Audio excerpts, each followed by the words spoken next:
What's up guys, in this video I'll be showing my process of flipping Pokemon trading cards for profit, specifically this lot that I purchased 2 weeks ago for $8,000 off eBay. The seller was initially asking around $15,000, but after some negotiations we settled at 8.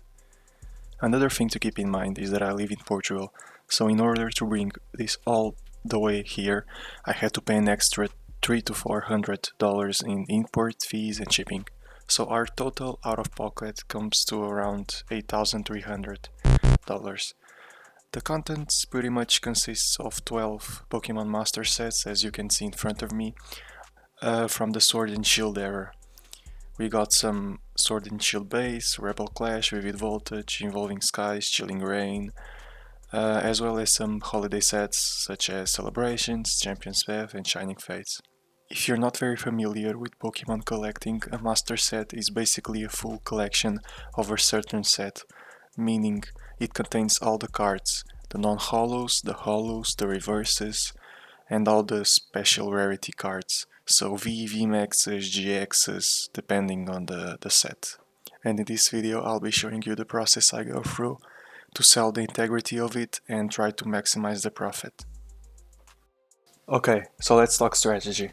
To maximize profits with this type of high-end collections, we first need to identify the most expensive cards, because if they are in perfect condition, we can grade them and increase their value substantially.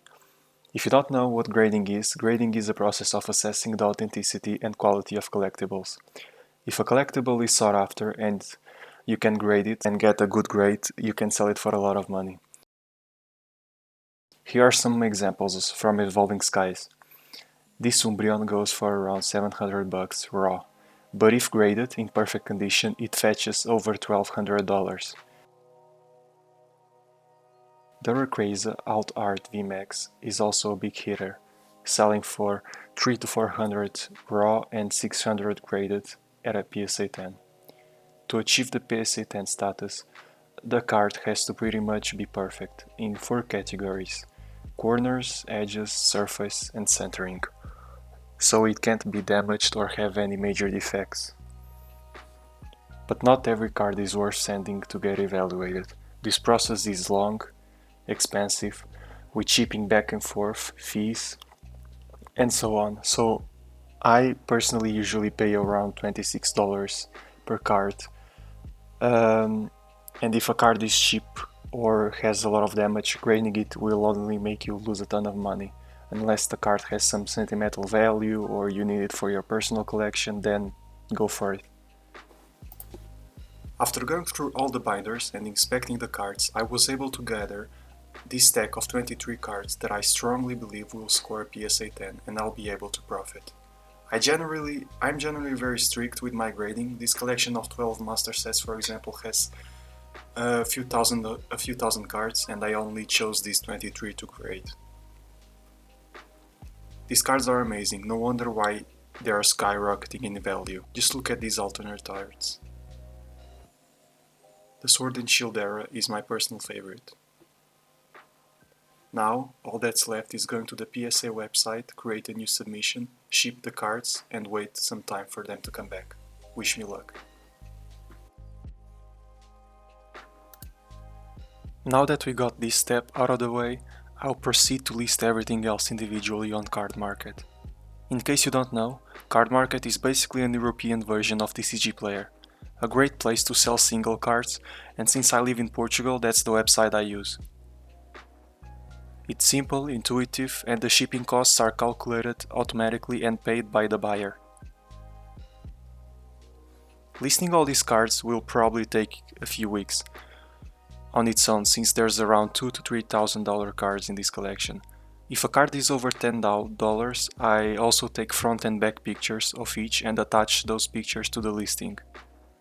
And everything below that amount I list as near mint without pictures. Most cards are gem mint or mint, but I decide to always list them as near mint, just to play it safe, and in case there's any imperfection, the customer is still satisfied. By the way, I don't list the low value cards such as commons, uncommons, rares or holos, also called as bulk. They usually only sell for around 5 to 10 cents, and it's really not worth my time, at least. With this type of cards, I simply gather them all together and sell as a lot locally, like on Facebook Marketplace or something similar. Because if I list them on eBay, someone from far away might buy them, and I'll end up paying more for shipping than the value of the actual cards. It's been 7 weeks now. As you can see, I already sold a lot of the singles. I think there's only around 100 or 200 left. I like to keep them organized by the alphabetical order to increase shipping speed. Money-wise, we did around 5k worth of sales. Another reason I use Card Market is because of their sales fee, which is only 5%.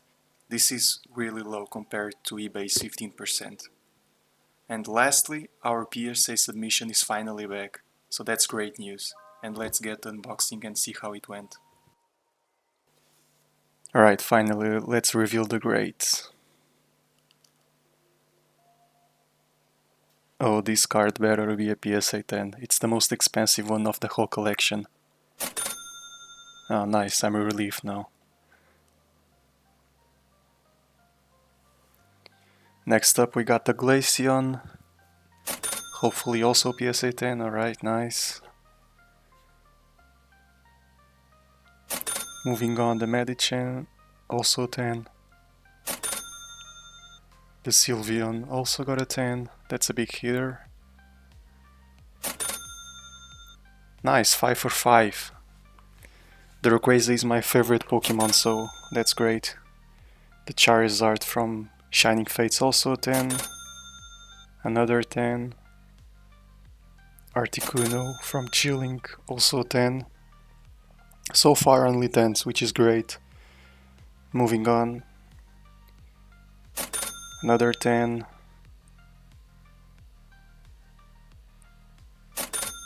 Gem Mint, another big hitter. Oh, and seems like we got our first 9. Not really sure what went wrong here. Probably the centering from the back. Moving on. Oh, and seems like we have another 9. Also believe the centering held us back here.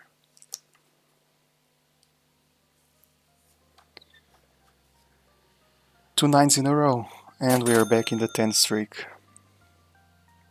This Umbreon is amazing. And the Chunky Chew, also a 10.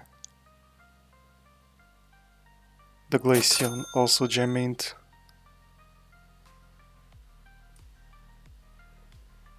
So far, not that bad. And another 10. One more.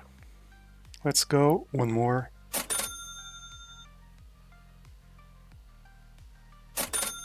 Let's go. Oh, this Charizard is amazing.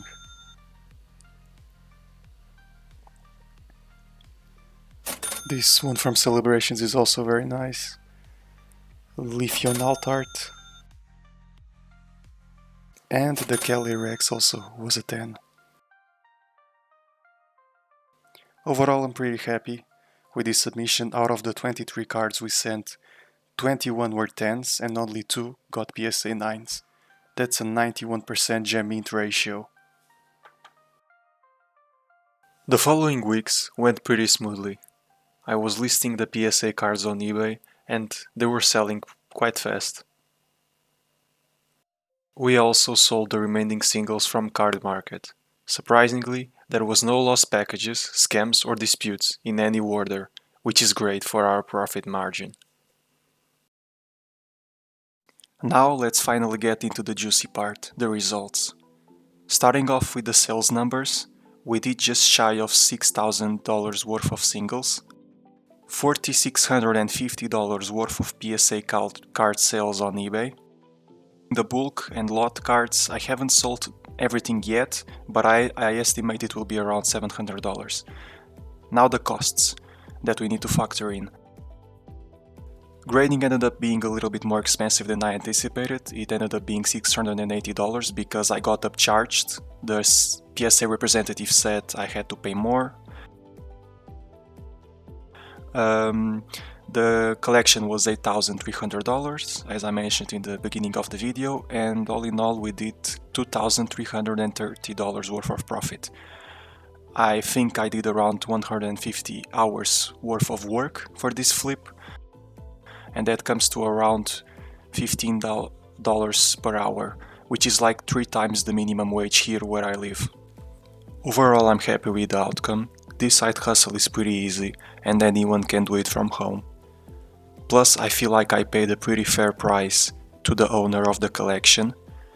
The owner is a super nice guy, even mentioned that the funds will go towards his son's tuition, so it was pretty nice to hear that. And that's it for today, guys. Thanks for watching and I'll see you next time.